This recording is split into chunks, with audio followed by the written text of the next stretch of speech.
जय हिंद। मैं चक्रधारी शंखनाथ से प्रमोद त्यागी।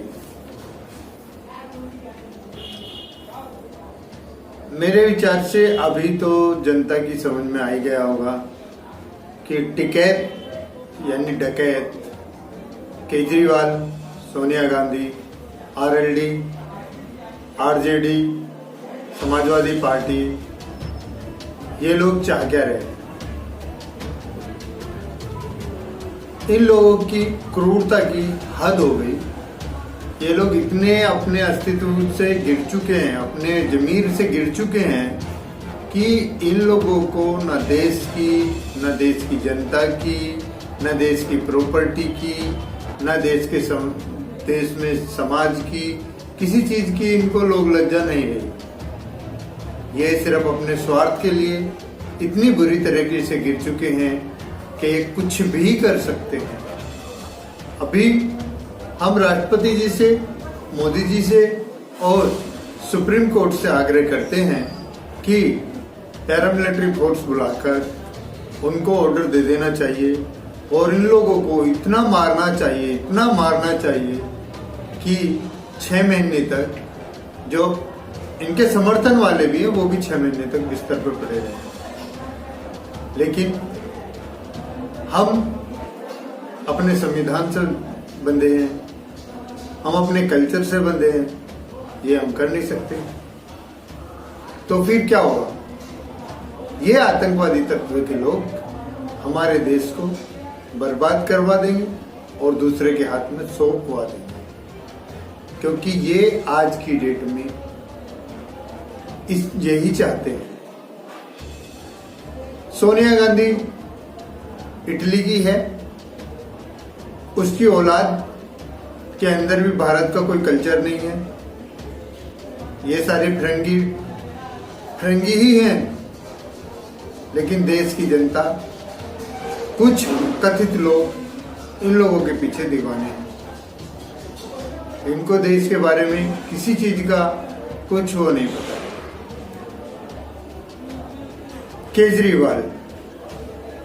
केजरीवाल बोलते हैं कि ये दंगा जो हुआ है, इसमें सब बीजेपी की हाथ है।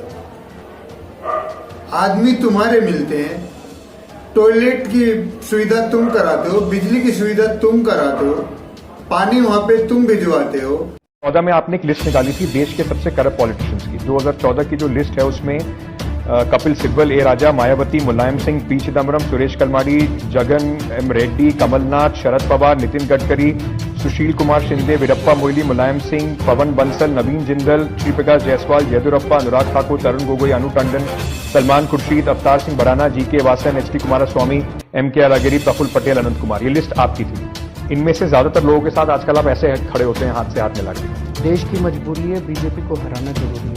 देश की मजबूरी है, करप्ट लोगों के साथ अरविंद केजरीवाल खड़े हैं। करप्ट लोगों के साथ, जैसा मैंने कहा कि इस वक्त देश की मजबूरी है, कुछ भी करो, लेकिन मोदी और अमित शाह की जोड़ी को हराना जरूरी। और दंगा कराती है बीजेपी, शाबाश। झूठ बोलने की एक गरिमा होती है,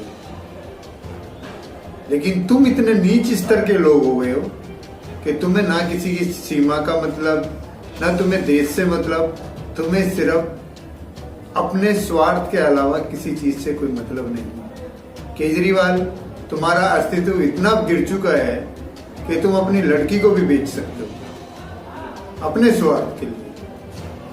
इससे ज्यादा कोई बात तुम्हारे लिए नहीं होगी। शायद अभी भी तुम ये बात सुनने के बाद तुम्हारी आंखों में शर्म आ जाए और तुम कुछ सुधरने की कोशिश करो। राहुल गांधी जी और कल एक सज्जन बोल रहे थे, चौधरी विजेंद्र, अब तुम अपने आप को चौधरी कहते हो और बोलते हो कि महेंद्र सिंह टिकैत ने जो किया अच्छा किया, मैं उनका सम्मान करता हूं, मैं उनकी इज्जत करता हूं और उनके, इसका मतलब तुम्हारे अंदर की इंसानियत मर चुकी है।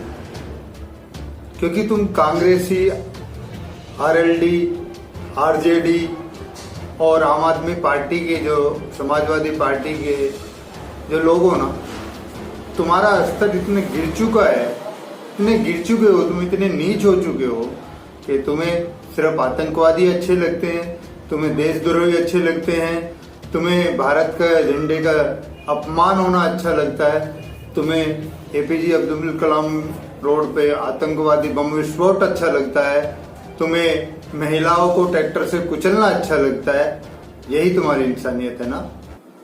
इसीलिए तुम बोल रहे हो कि जो कुछ हुआ अच्छा हुआ, और मैं महेंद्र टिकैत की यानी कि राजेंद्र टिकैत की डकैत की मैं सराहना करता हूँ।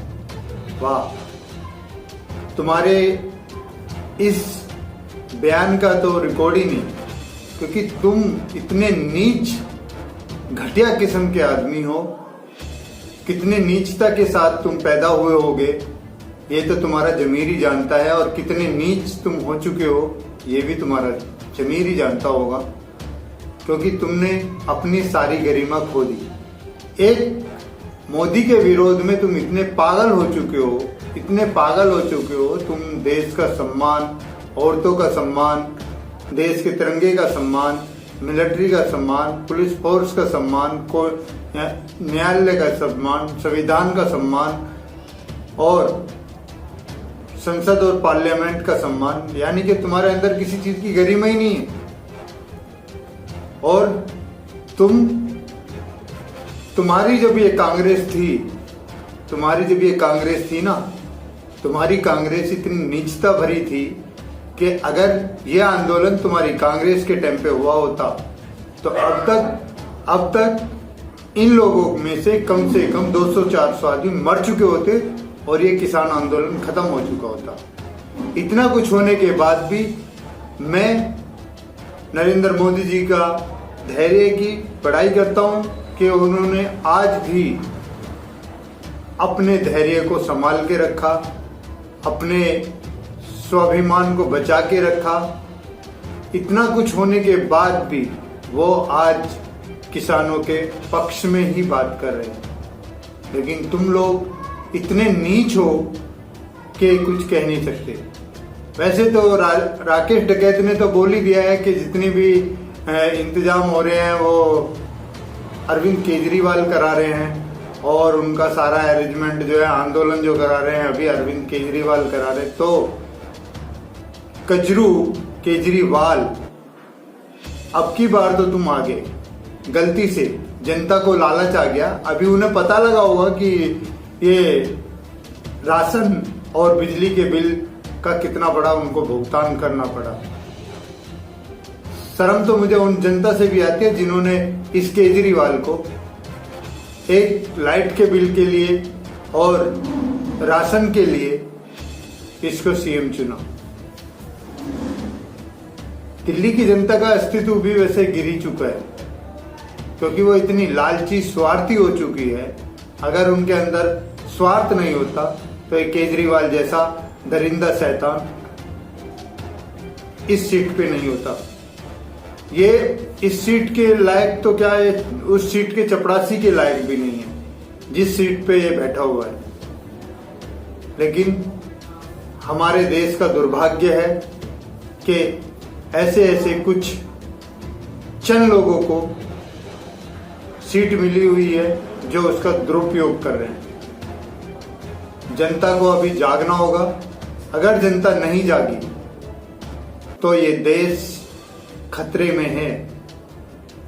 आज दोबारे से सन 47 को याद करना होगा और दोबारे से अपने आप के अंदर इंकलाब की ज्वाला भड़कानी होगी।